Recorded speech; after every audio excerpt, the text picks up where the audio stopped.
Hello guys, coupon মেঘাস লাইফস্টাইলে তোমাদের সকলকে ওয়েলকাম জানাই। আশা করি তোমরা সকলে ভালো আছো। আমিও খুব ভালো আছি। এখন বিকেল 5টা বাজছে। তো বিকেল 5টার সময় আমি বেরিয়ে পড়েছিলাম মৌমাছি মায়ের মন্দির যাওয়ার উদ্দেশ্যে। মায়ের মন্দিরে না পুজো দেবো। আর এটা না কিছুদিন আগেকার ভিডিও, কিন্তু 16 নভেম্বরের ভিডিও।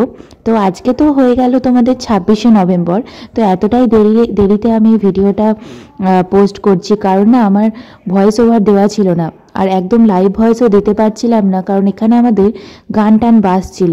তো কপিরাইট চলে আসবে ভিডিওতে, কি আর করব বলো, সেজন্যই আমি দিতে পারছিলাম না।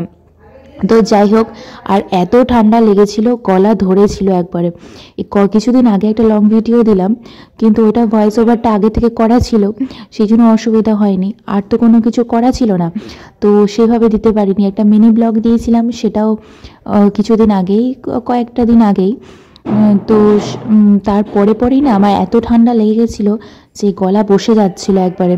তারপর মৌমাছি মায়ের মন্দিরে চলে এলাম। তো অনেকদিন পর মায়ের মন্দিরে এসে না মনটা পুরো ভরে গেল। অনেকদিন ধরেই ভাবছিলাম জানো তো, যে মায়ের দর্শন বাইরে থেকে করে যাই, তো ভেতরে এসে মায়ের দর্শন করা হয় না, যে কবে যাব। তো এত তাড়াতাড়ি যে সৌভাগ্য হয়ে উঠবে ভাবতেই পারিনি।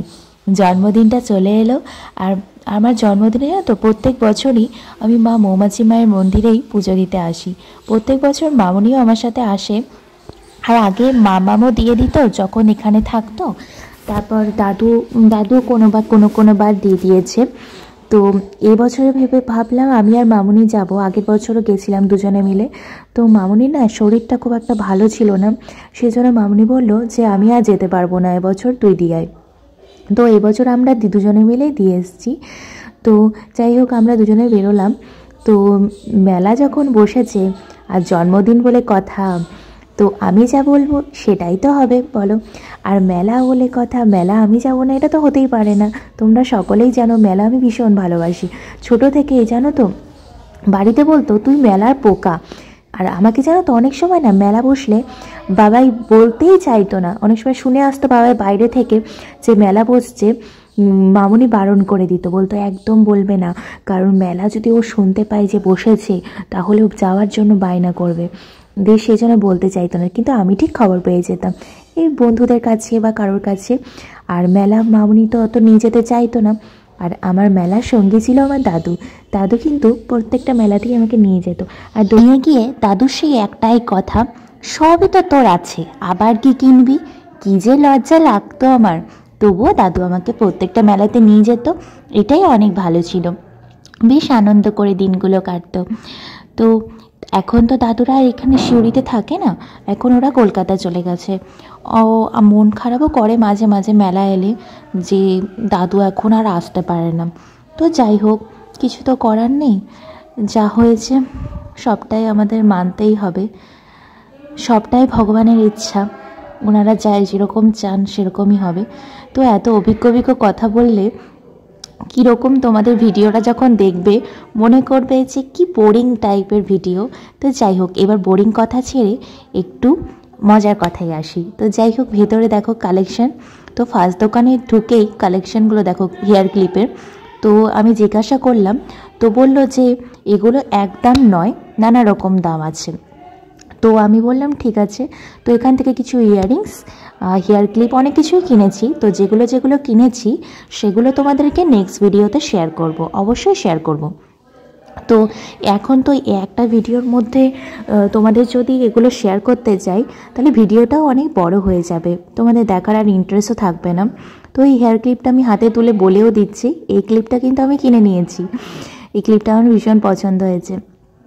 তো যাই হোক, দেখো সন্ধে যত বাড়ছে মেলার ভিড় কিন্তু ততই বাড়তে। একটা কথা আছে জানো তো, 8 থেকে 80 মেলা আমরা কম বেশি সকলেই ভালোবাসি। কারণ এই কথাটা কেন বলে, কারণ ছোট থেকে বয়স্ক মানুষ অবধি, মানে ছোট বাচ্চা থেকে অনেক বয়স্ক দাদু দিদাদের মতো মানুষরাও না মেলা ভীষণ ভালোবাসে। আর এই ভিড় দেখে তোমরা বুঝতেই পারছো কত বয়স্ক মানুষও এখানে আছেন। তো ভালোই, তো মেলা আছে বলে, মেলা বসেছে বলে যেমন ছোটদের একটা এক্সাইটমেন্ট থাকে যে মেলা যাব মেলা ঘুরবো, তো সেরকম বয়স্ক মানুষদেরও একটা এক্সাইটমেন্ট থাকে। তো যাই হোক, দেখো সন্ধে যত বাড়ছে মেলার ভিড় কিন্তু ততই বাড়তে থাকছে। আর মানে মেলাতে এতই ভিড় জমাতে কত বয়স্ক বয়স্ক মানুষরা চলে আসছে, তো তাদেরও এনার্জি কিন্তু বেড়ে যাচ্ছে যে একটা মেলা বসছে, সেখানে তাদেরও একটা এনার্জি আছে যে মেলাতে আমাদের যেতেই হবে, এরকম একটা ব্যাপার। তো ছোটোবেলায় জানো তো আমাকে রাগাবার জন্য বাড়িতে সবাই কি বলতো বলো তো, মেলা একটু ভালোবাসতাম বলে। তখন বলতো যে তুই এত মেলা ভালোবাসিস, মেলা আলাদার সাথে তোর বিয়ে দিয়ে দেবো, সবসময় তাহলে মেলাতেই স্টল দিবি, ওদের সাথে থাকবি, সবসময় মেলার মধ্যেই থাকতে পারবি তাহলে। আর আমি ততই রেগে যেতাম। আর ওই ছোটোবেলার এই কথাগুলো মনে পড়লেই না এখন ভীষণ হাসি পায়। তো আর মেলা যাওয়ার জন্য সে পুরো পাগলের মতো করতাম ছোট থেকে, যে আমি যাবই যাবই যাবই এরকম করতাম আর কি। বড়তেও কিন্তু ওই ঝোঁকটা আছে, কিন্তু অনেকটা ছোটোতে যেরকম আমি আবদার করতাম সেটা হয়তো একটু কমেছে, যে মেয়েকে যাবই যাবই যাবই। এখন হয়তো ইচ্ছে হলে টুক করে বেরিয়ে যাই, তখন অনেক সময় যেতে পারতাম না, বাড়ি থেকে কেউ না গেলে একা ছাড়তেও না, আর এখন তো সেই ব্যাপারটা নেই। তো যাই হোক, ইয়ারিং কালেকশানও খুব সুন্দর। এখান থেকে কী কী ইয়ারিংস আমি নিলাম তো নেক্সট ভিডিওতেই তোমাদেরকে শেয়ার করব, যে একটা পুরো ভিডিও করব যেটা মেলা থেকে আমি কী কী কিনলাম সেগুলো সব কিছুই তোমাদের সাথে শেয়ার করব। তো আজকে বাড়ি চলে এলাম, একটু ফ্রেশ হয়ে নিয়েছি, তো এত টায়ার্ড লাগছে, তো ভিডিওটা আজকে এখানেই ক্লোজ করছি। আবার দেখা হবে নেক্সট এক ভিডিওতে, ততক্ষণের জন্য টেক কেয়ার। আর আমার ভিডিওটা যদি আপনাদের ভালো লাগে তাহলে লাইক শেয়ার করবেন, আর আমার নতুন বন্ধুরা আমার চ্যানেলটাকে সাবস্ক্রাইব করে দিও। আর আমার পাশে থাকার জন্য অনেক অনেক অসংখ্য ধন্যবাদ আপনাদেরকে। আর আজকের জন্মদিনের দিনে আপনাদের কাছে শুধু আশীর্বাদ চেয়ে নিচ্ছি, যাতে আমার এই ছোট্ট চ্যানেলটাকে আমি অনেক বড় করতে পারি। তাহলে আর বেশি বকবো না, দেখা হবে নেক্সট ভিডিওতে।